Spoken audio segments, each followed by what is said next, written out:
Beaches, ridges, and lakesides are just a few of the natural wonders you can find in Batangas.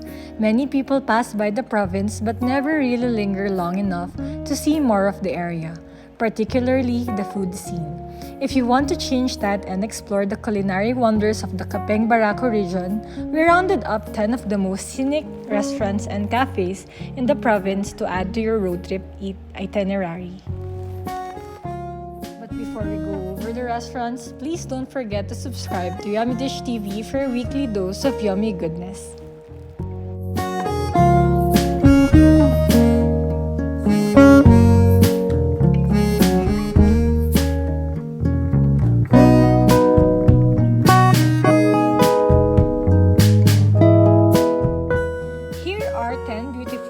Visit restaurants in Batangas.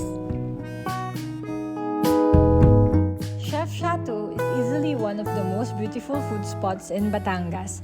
This European-style garden restaurant and cafe is often used as a venue for proposals, wedding receptions, and other big milestones, which is why it tends to pop up on lists featuring picture-perfect spots.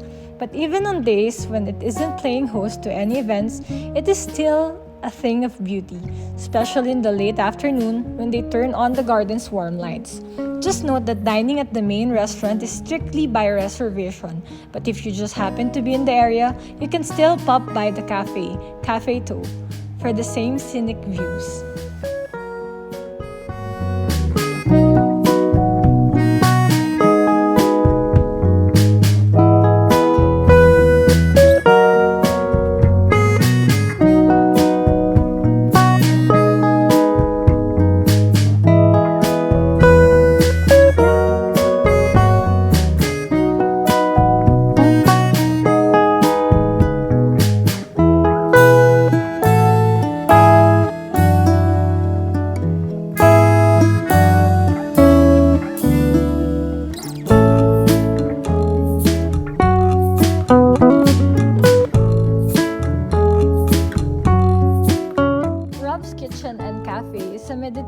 Tropical-style restaurant and cafe that offers stunning views of the crystal blue waters and even more breathtaking sunset views. For the best photos during your meal, ask the waiters for help. They know the best angles for the most gram-worthy shots. Dining at Rob's Kitchen and Cafe is great for romantic occasions and if you want to celebrate something. Just make sure you make a reservation ahead as they don't accept walk-ins due to the limited space on the viewing deck. For food options at this spot, you can choose from their multi-course menu or opt for a la carte servings of various dishes. The food served here is a mix of local and international favorites, so there's no going hungry. Pro tip, once you're done with your meal, you might want to ask your server about cocktails. A drink and a view, anyone?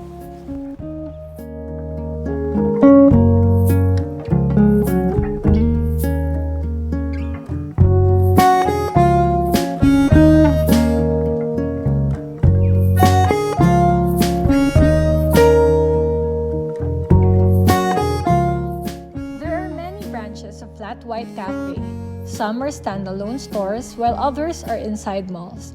But of all the Flat White Cafe branches we've seen, our favorite has to be the one in Sampagan. Although the menu is similar to other branches that serve the usual caffeinated drinks, breakfast meals, pasta, pastries, and other cafe typicals, Flat White Cafe Sampagan is our favorite branch because of the wide open space, lots of greenery, and its tropical modern interiors.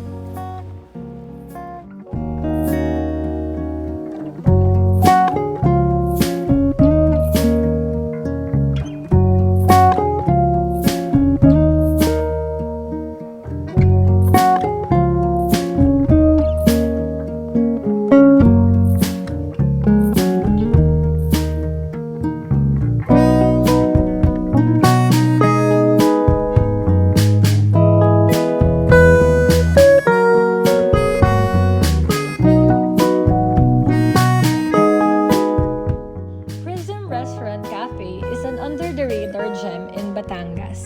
Not a lot of people know about this spot as it is located atop a private hill. This location gives diners unobstructed panoramic views of Taal Lake. Similar to those you see in Tagaytay, sans all the tourists. Prism is a relatively new resto in the Batangas food scene, having only opened in mid-2022.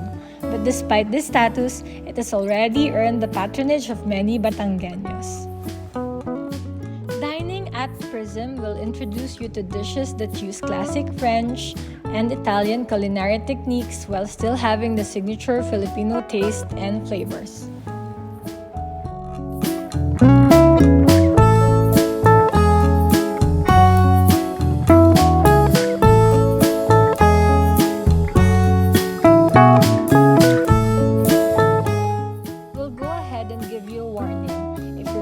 Hungry or in a rush, Kazarap Garden Cafe shouldn't be on your list. This garden resto prides itself on employing the art of slow food cooking, so expect your food to take some time arriving. The dining experience at Kazarap lets you savor the moments of waiting, thereby making you want it more. But really, slow food cooking allows for the flavors to stew, which makes the taste more vibrant and present. The food here is Filipino and homey, while the vibe is similar to how it feels when you have meals with your family. Aesthetic-wise, Kazarap is in a residential, almost borderline overgrown garden. It's not so easy to find and obvious to those who haven't been. Think how your childhood home might have felt on a random Sunday morning, slow and just what you need to relax. If it's a good cup of joe you're looking for, then Dear Charlie's Specialty Coffee is the place to hit up. Located in the relatively busier side of the Batangas province, this small European-styled coffee shop is a favorite for its distinct brews and, if you ask, the occasional alcohol-laced coffee drinks. Oh, and they are pet-friendly too.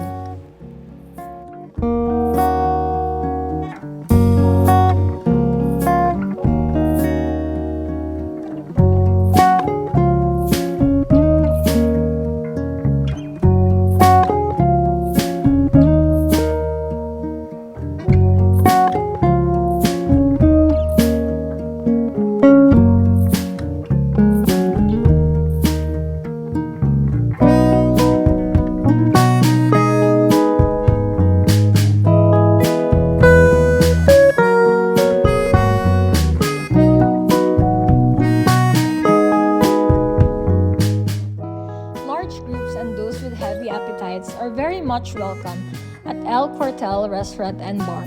This spot with gorgeous panoramic views of the surrounding mountains is a favorite among locals for their bang for your buck top-notch eats.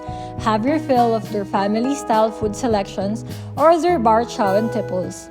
Don't feel bad if you can't hit up El Cortel during the day. Though you lose the stunning mountain views at night, as it gets really dark in the area, you can count on the warm, inviting glow of the restaurant to still make you feel like your travel isn't all in vain.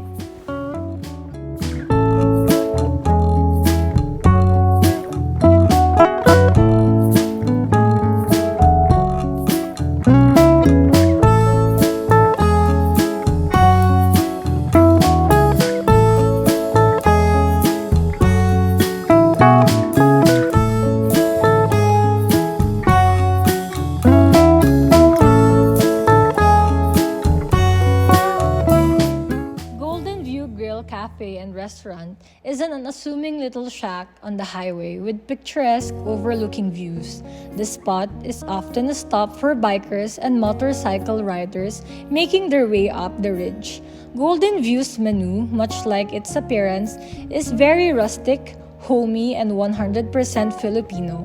It may seem easy to dismiss this as any other highway eatery, but don't. Golden View Grill Cafe will not only fill up your bellies with its food but also leave you wanting more of the hilly scenery, your socials.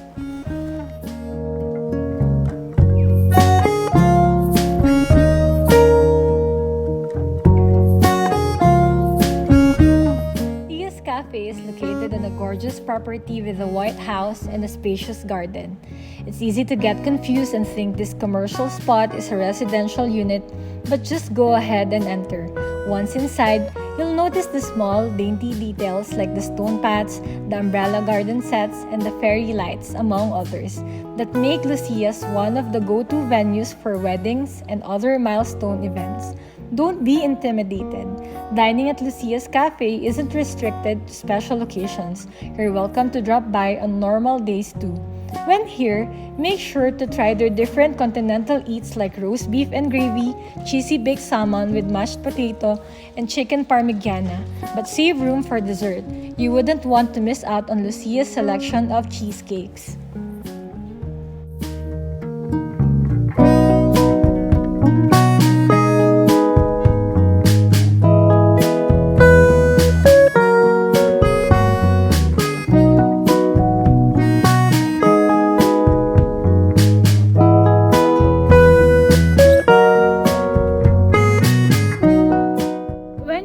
Loghouse Cafe, it's very easy to make the mistake of thinking you're actually in Batangascity.